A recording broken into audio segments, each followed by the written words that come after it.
मैं भगवान से सीरियसली ये मांगने लग गया था कि भगवान आज मेरे को पोटी अच्छे से आ जाए, मेरे को ब्लड ना आए। फर्स्ट पार्ट को इतना प्यार देने के लिए थैंक यू सो मच। इतनी एक्सपेक्टेशंस तो मेरे को नहीं थी उससे कि इतने लोग सुनेंगे मेरी कहानी। पर नेक्स्ट पार्ट के लिए आप लोगों ने बहुत कमेंट्स भी आए, इंस्टाग्राम पे भी, यूट्यूब पे भी। तो ये पार्ट तो मेरे को कमेंट ना भी आते तो भी बनाना था। किसी एक इंसान की भी, कोई लड़का है लड़की है, कोई ये कहानी सुनकर थोड़ी अकल आ जाती है तो इससे बड़ी मेरे लिए कोई बात नहीं होगी। सारा सारी कहानी हमेशा व्यूज़, फॉलोअर, सब्सक्राइबर, ये वो है, ये चीज़ इम्पोर्टेंट।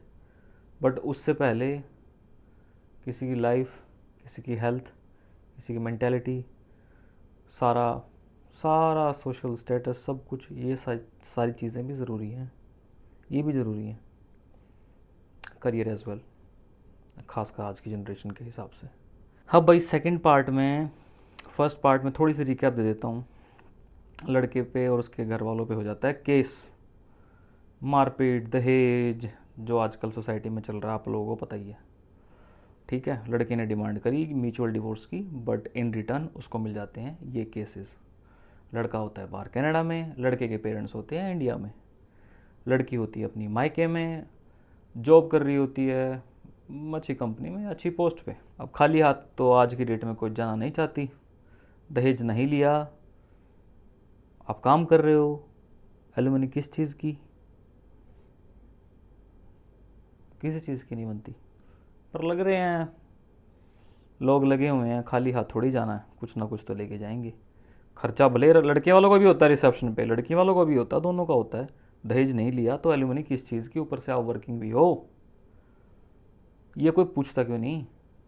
कहाँ है यार अपने इंडियन जुडिशल सिस्टम का कोई तो, मतलब कोई तो बड़े ओहदे वाला कोई इंसान, कोई जज, कोई देखता होगा इस वीडियो को। रियलिटी आपको भी पता है, रियलिटी जो एडवोकेट कोई देख रहा है इस वीडियो को, उन एडवोकेट भाइयों को, बहनों को भी पता है कि रियलिटी एक्चुअल कोर्ट रूम में होता क्या है, कोर्ट परिसर में होता क्या है। It's very difficult there, it's very difficult. कोई आम इंसान जाके देखे, 2 दिन कोर्ट के बाहर बैठ के देखे, रियलिटी चल जाएगी पता, सारा भूत उतर जाएगा। जैसे मैंने पहली वीडियो में बोला था, सारा भूत उतर जाएगा लव मैरिज, कोर्ट मैरिज का। एक बार जाके देखो चल क्या रहा है, सिस्टम है कैसा। पुलिस का भी सेम गोज विद पुलिस। 2 दिन पुलिस स्टेशन के बाहर जाके बैठ के देख लो, कौन आ रहा है, कौन जा रहा है, क्या उनकी पे बीत रही है, कैसे सुनवाई हो रही है। बाहर आके फिर रिव्यूज़ भी लो उनसे, कुछ क्या कुछ बात हुई, समझ जाओ आप लोग। तो भाई रियलिटी कुछ और है आज की डेट की। एक चीज़ मिस हो गई फर्स्ट पार्ट में, लड़के की हेल्थ टोटली ख़राब। कनाडा आने से पहले इंडिया में ऑफ कोर्स दो दो 2 महीने साथ रहते हैं वो, और वहाँ से उस लड़के को कुछ बीमारी लग जाती है। क्यों लग जाती है वो पहले पार्ट आपने देख ही लिया होगा, ठीक है ना। और बीमारी में यहाँ पे transmitted disease, physically transmitted disease. अब मैं पूरा फुल STI मैं फुल फॉर्म नहीं बता सकता, बाकी समझ जाओ आप। मे बी यूट्यूब हटा दे वीडियो, दैट्स वाई। बाकी आप समझ जाओ, STI हो गया लड़के को। लड़के को पहले इग्नोर किया, लड़के को समझ आया ये क्या है भाई, मैं तो पूरा हाइजीन का ध्यान भी रखता हूँ, फिर भी ये चक्कर क्या है, क्यों हो रहा है मेरे को। लड़का इग्नोर कर देता होगा, कोई छोटा मोटा रैश वगैरह हो जाएगा, ठीक। लड़का फिर कनाडा जाता है, फिर वहाँ भी यही समस्या, यार मैं हाइजीन का भी ध्यान रख रहा हूँ, क्या हो रहा है। अभी इंडिया से भी, इंडिया में भी ये सब हो रहा था, अभी यहाँ के भी ये कि क्या है। वहाँ अब डॉक्टर के पास जाता है, कंसल्ट करता है, मैंने इंस्टा रील में ही बताई थी ये चीज़। कंसल्ट करने के बाद उसको चलता है पता कि STI है, ठीक है। ये तो पहले चल रहा था पता कि भाई उसका पार्टनर ऐसे ऐसे multiple affairs even after marriage, ठीक है। तो ऊपर से फिर STI भी दे दिया। ये सारी चीज़ का भाई इतना ज़्यादा मेंटली प्रेशर, पेरेंट्स ने अरेंज मैरिज की, एक थोड़े थोड़े पैसे करके मिडिल क्लास फैमिली के पेरेंट्स शादी करवाते हैं अपने बच्चों की, सारी सेविंग उस पर लगा देते हैं। इन रिटर्न अगर फिर ये सब होने लग जाए तो फिर क्या क्या क्या हालत होगी उन पेरेंट्स की फिर। ऊपर से पेरेंट्स फिर एज्ड भी, हार्ट इश्यूज़ भी पेरेंट्स को, BP इश्यूज़ भी पेरेंट्स को। बट स्टिल भाई अब तुम, कोर्ट थोड़ी देखेगा एज और ये, फिर उसकी पेरेंट्स को भाई हार्ट की इश्यूज़ और ये है, BP के इश्यूज़ हैं, उनके लिए तो कोर्ट फिर आओ, आप एक्यूज्ड हो, एक्यूज्ड, ठीक है ना, प्रूव करो कि आप लोगों ने ये सब नहीं किया। और आज की डेट में किसी ने अगर कुछ लड़की ने अगर जाके वो खड़ी हो गई, कोई वाकई में जिस लड़की को हेल्प होती है ना इन चीज़ों की, एडवोकेट्स की, जुडिशल सिस्टम की, बिल्कुल आजकल सुनवाई होती है हर जगह लड़कियों की। और अच्छी चीज़ भी है इक्वलिटी के लिए, जो हमारे समाज में आज पहले नहीं था कि बराबरी में नहीं रखा जाता था लड़कियों को, बट आज की डेट में इक्वलिटी के नाम पर कोई 19-20 कोई शिकायत होती है तो लड़कियों की सुनी जाती है। लेकिन कुछ लड़कियां उस चीज़ का बहुत बहुत बहुत बहुत ज़्यादा हद तक गलत फ़ायदा उठा रही हैं। इससे जो अच्छी लड़कियां हैं उनका भी तो उनकी बदनामी हो रही है। वहाँ पे जब कनाडा होता है और उसको एस के बारे में पता चलता है कि भाई मेरे को ये बीमारी लग गई शरीर में, भाई क्या तो नौकरी करे इंसान, उस लड़के की बहन उसका ध्यान रखती है। मतलब भगवान से आप लोग ये मानते होगे ना, भगवान अच्छी सेहत देना, गाड़ी अच्छी देना, घर अच्छा देना, नॉर्मल इंसान यही मांगते हैं, घर रोटी कपड़ा मकान अच्छा हो हमारा। मैं भगवान से सीरियसली ये मांगने लग गया था कि भगवान आज मेरे को पोटी अच्छे से आ जाए, मेरे को ब्लड ना आए, आगे इन्फेक्शन पीछे ब्लड। किसको बताएं ये सब, किसको बताऊं, बोलो। कोई नहीं था, कोई नहीं था। दिमाग ही इतना हो गया था कि सुबह शाम दोपहर तीनों time high sugar high caffeine और कुछ नहीं खाना, पागल मेंटल जमा, किसी की नहीं सुननी। कोई कौन है ये, क्या लगता है मेरे आगे मेरी बहन खड़ी है, मेरा जीजा खड़ा है, मतलब ही नहीं है। गलत तरीके से बात करना, एब्यूजिव लैंग्वेज में बात करना, टोटली मेंटेलिटी ख़राब हो गई थी, समझ नहीं आ रहा था चल क्या व्हाट।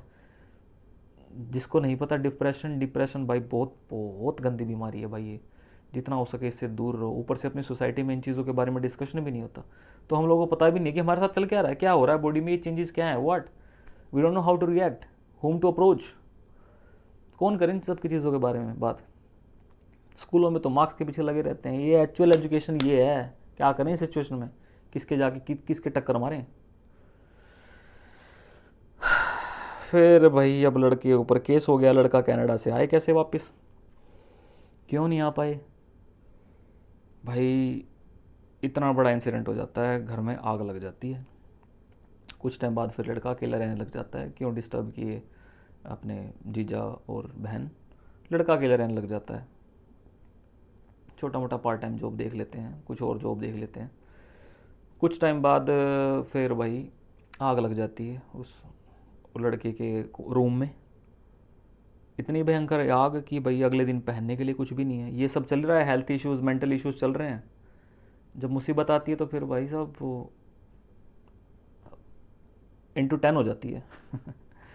उसके बाद भाई फिर आग लग गई, कपड़े, documents, 10th 12th degree, passport, everything into ashes. कारण लैपटॉप रखा होता है जो टेबल पे, उसकी बैटरी ब्लास्ट हो जाती है, प्लस क्वाइट ओल्ड लैपटॉप। फिर लकड़ी की टेबल थी, टेबल जल गई। टेबल से फिर दीवार थी लकड़ी की, वो भी बाहर लकड़ी की दीवारें होती हैं, आप लोगों को पता ही होगा, वो जल गई। ये अलग करते करते सारा कमरा, मैं पिक्चर भी लगा दूँगा यहाँ पे, सारा कमरा बिल्कुल राख हो गया। मैं नीचे था उस टाइम, वो लड़का नीचे था उस टाइम पे किचन में। मैं तो स्टोरी सुना रहा हूँ आपको, बाकी आप लोग समझदार हो।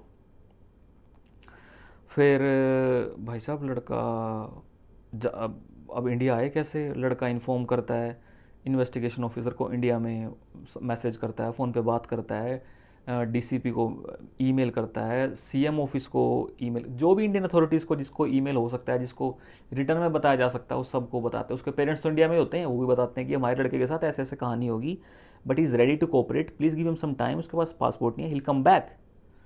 बट नहीं, अगर किसी का इंडिया के बाहर पासपोर्ट गुम हो जाए तो police report, local police report चाहिए होती है कि वाकई लॉस्ट पासपोर्ट रिपोर्ट चाहिए होती है कि भाई हाँ ये इसका पासपोर्ट गुम हुआ है। उधर वो लड़का चक्कर काटे पुलिस स्टेशन के, फायर डिपार्टमेंट के, कि मेरे को लिख के दे दो, मेरे को इंडियन एम्बेसी में अपना पासपोर्ट, नया पासपोर्ट लेना और उसके लिए डॉक्यूमेंट्स चाहिए, प्लीज़ रिटर्न हार्ड कॉपी दो। जैसे तैसे करके देते हैं। बाहर के चौंचले अलग हैं भाई, जैसे तैसे करके इसको फिर जनवरी 2025 में जैसे तैसे करके लड़के को पासपोर्ट मिलता है। हालांकि जाता है ये, मेरे को ईसी दे दो, इमरजेंसी सर्टिफिकेट, एम्बेसी में जाके बोलता है कॉन्सुलेट को। कॉन्सुलेट बोलता है भाई अगर तेरे को ये दे दिया ना मैंने ईसी, तो तेरे को दिक्कत करेगा आगे ये, तो ऐसा कर, तेरे को शॉर्ट टर्म पासपोर्ट दे देता हूँ बना के, 1 साल के पासपोर्ट पे तो इंडिया जा, अपना केस वगैरह निपटा। आजकल बहुत चल रही है डीवी और ये मेंटेनेंस के केस, तू जा। भला मानस था यार, दे दिया उसने मेरे को 1 साल का पासपोर्ट बना के, ऑन द स्पॉट करके दे दिया। 10 दिन के अंदर अंदर फिर वो लड़का इंडिया आ जाता है कि भाई मेरे पेरेंट्स पे केस लग रहा है, मेरे पे भी केस लग रहा है, मेरे पेरेंट्स की हालत दोनों वहाँ पे ये सब कर रहे हैं। इस सिचुएशन में होता है यार, पेरेंट्स से अलग होकर अपना करियर पर ध्यान दे। बहुत ऐसे लोग हैं अपना घर छोड़ के दूसरे शहर में गए हुए हैं, दूसरे स्टेट में गए हुए हैं, दूसरी कंट्री में गए हुए हैं। पीछे फैमिली की फ़िक्र होती है, घर भी चलाना है। सबकी अपनी घर की अपनी अपनी कंडीशंस है, अपने अपने सर्कमस्टेंसेस हैं। उसके बाद भाई फिर एयरपोर्ट पे जैसे ही लड़का उतरता है, लड़का तो खुश होता है कि भाई चलो जैसे करके अभी मैं अपने पेरेंट्स से मिलूंगा और ये केस निपटाऊंगा, एटलीस्ट एक इमोशनल टच तो रहेगा, इमोशनल सपोर्ट रहेगा फैमिली को, मेरे को फैमिली का। उस लड़के को इमिग्रेशन ऑफिसर जैसे ही एयरपोर्ट से उतरते हैं तो पासपोर्ट आपका चेक होता है। इमिग्रेशन ऑफिसर बोलता है पासपोर्ट दो। पासपोर्ट जैसे देते हैं, उस लड़के का पासपोर्ट लेते ही इमिग्रेशन ऑफिसर कभी इधर भागे कभी उधर भागे। लड़के को लगता है कि भाई मे भी इसको दिख गया होगा केस लगे हैं इसके ऊपर डीवी और मेंटेनेंस के, ठीक है बोल देगा हाँ भाई मैं इसीलिए आया हूँ। बट द रियलिटी वॉज, उस लड़के के खिलाफ पुलिस वाले, वो जो इन्वेस्टिगेशन ऑफिसर है जिसके हाथ जो केस है, वो उस लड़के के खिलाफ एलओसी जारी कर देती है। LOC stands for lookout circulate notice. ये इंडिया के बाहर जो क्रिमिनल्स बैठे हैं और भगोड़े घोषित कर देते हैं इनको, और जब किसी भी एयरपोर्ट पे या फिर सी पोर्ट पे, किसी भी पोर्ट पे इंडिया में किसी तरीके से दाखिल होने की कोशिश करें तो इनको उसी मौके पर पकड़ लिया जाए। I was not aware about this, किसी ने नहीं बताया था, ना पुलिस ने बताया था, किसी ने नहीं बताया था इस चीज़ के बारे में। दो पुलिस वॉज इन्फॉर्म्ड बाय लड़का कि भाई उसके साथ ऐसे इंसिडेंट हो गया है, टाइम चाहिए, और पासपोर्ट इशू होते ही विदिन 10 डेज वो आ भी गया था। बट एलओसी कट गई थी। CISF होती है, central industrial security force I believe, जो एयरपोर्ट पे होती है, फोर्स का यही नाम है। इमिग्रेशन वालों ने CISF को हैंड ओवर कर दिया वो लड़का। CISF ने सुबह 7 बजे से लेकर रात दिन के 12:30 बजे तक बिठा के रखा कि फॉर्मेलिटीज़ होती हैं, जब तक हमें आगे से हरी झंडी नहीं मिलती तब तक हम आपको बैठना पड़ेगा। CISF वालों ने नॉर्मल पूछताछ, क्या हो गया भाई, क्या है, क्यों तेरे साथ ये सब हुआ। एयरपोर्ट पे, दिल्ली एयरपोर्ट पे जब अलग से ऑफिस में बिठा दिया था, नॉर्मल उन्होंने कुछ नहीं बोला भाई, मैं क्यों खाम खा, salute to our armed forces. उसके बाद फिर 12:30-1 बजे CISF वाला कोई आया और उसने बोला कि भाई बाहर वो पुलिस खड़ी है, उस स्टेट की पुलिस खड़ी है जिसने तेरे खिलाफ ऐसे ऐसे केस कर रखा है, और रेडी हो जा। इमिग्रेशन वाले, CISF वाले उस लड़के को पकड़ के लेके जाते हैं, पूरे भरे एयरपोर्ट से जुलूस निकाल के, जुलूस ही निकल गया और क्या। और सब देख रहे होते हैं, अच्छा इसको, पुलिस भी खड़ी है, इमिग्रेशन भी, CISF, तो बाहर उस पुलिस वालों को हैंड ओवर कर देते हैं उस स्टेट की, जो जिसके जो IO आती है उसको रिसीव करने, IO इन्वेस्टिगेशन ऑफिसर, और साथ में और पुलिस वाले 2 जिप्सी उसको बिठा के ले जाते हैं थाने में जहाँ पे केस चल रहा है। 1-2 बजे, 1:30 बजे से पहुँचते हैं थाने में जहाँ केस होता है। रात के 8, साढ़े 8, 8 बज जाते हैं। वहाँ पे क्या होता है, कैसे होता है, जैसे जैसे करके पुलिस बेल से बाहर आता है लड़का। अब यहाँ पे ध्यान से बताना, कौन पेरेंट चाहेगा, कौन बच्चा चाहेगा कि उन दोनों की मुलाकात, पेरेंट्स और बच्चे की मुलाकात पुलिस स्टेशन में हो, जो कि इतने टाइम बाद मिल रहे हैं। सोचो एक बार सिचुएशन, सोचो कैसे रही होगी। 3 दिन की लंबी फ्लाइट, फिर CISF एयरपोर्ट पे रुकना, फिर थाने में रुकना, फिर एट लास्ट पेरेंट्स को थाने में मिलना, फिर रात को लगभग लगभग 4 दिन के ट्रैवल के बाद फिर घर पे जाना, रात को 11:30 बजे अपने होम टाउन में, अपने घर में। है तो ट्रॉमा, फैमिली के लिए भी है, लड़के के लिए भी है, ये किसी के साथ भी हो सकता है सोसाइटी में। तो इस वीडियो बनाने का मकसद सिर्फ यही था कि आज की डेट में अगर आपको अपने पार्टनर का मेडिकल हिस्ट्री नहीं पता तो इट्स, कुछ भी नहीं कह सकते, फिर कुछ नहीं कह सकते। बहुत ज़रूरी है उसका बैकग्राउंड पता होना, लड़का है लड़की है, क्या पता क्या इन्फेक्शन हो, वो फिर आपके ऊपर ही आ जाए, ब्लेम गेम चालू हो जाए। अब जीत तो ऑफ कोर्स सच की ही होगी, बट द पॉइंट इज, हमारा इंडियन जुडिशल सिस्टम ऐसा है, बाकी 70 चीज़ें अच्छी हों अपनी कंट्री की, बट जुडिशल सिस्टम की जब बात आती है उसमें टाइम लगता है मेरे भाई मेरी बहन, टाइम लगता है उसमें। आप प्रूफ करते करते बूढ़े हो जाओगे। दिक्कत ये है। अब उतना टाइम आपके पास है तो लगे रहो, नहीं है तो think what you can do. अपने पेरेंट्स को समझाओ, खुद को भी समझाओ, इस दिमाग पे थोड़ा कंट्रोल रखो, इधर उधर मुंह मारना छोड़ो। और अगर शादी कर रहे हो, किसी रिलेशन में आ रहे हो, मेडिकल हिस्ट्री पता होनी चाहिए, दोबारा बोल रहा हूँ, बैकग्राउंड पता होना चाहिए, तो ही किसी रिलेशन में आओ। अदर देन दैट भाई साहब बहुत दिक्कत हो जाएगी। करियर गया, रेपुटेशन गई, और सब कुछ। बोलो तो, ये जो दिमाग खराब होता है, जैसा आपको वीडियो में बताया, मेरा कि देखो, physical health, mental health, career, job, parents के साथ रिलेशंस, ये ट्रॉमा लाइफ टाइम का, वो मिला कि नहीं मिला? डेफिनेटली मिला। इन सब चीज़ों से बचो। My last message is stay away from these emotional traps. Please guys, take care of yourself, take care of your family. Please channel subscribe कर लेना। I'll keep sharing experience जो भी मेरे साथ रहा पुराना। होप किसी छोटे भाई बहन की कोई गलती करने से बच जाएगा यार। इसलिए चैनल सब्सक्राइब कर लेना, आपको ठीक लगे तो। Bye bye.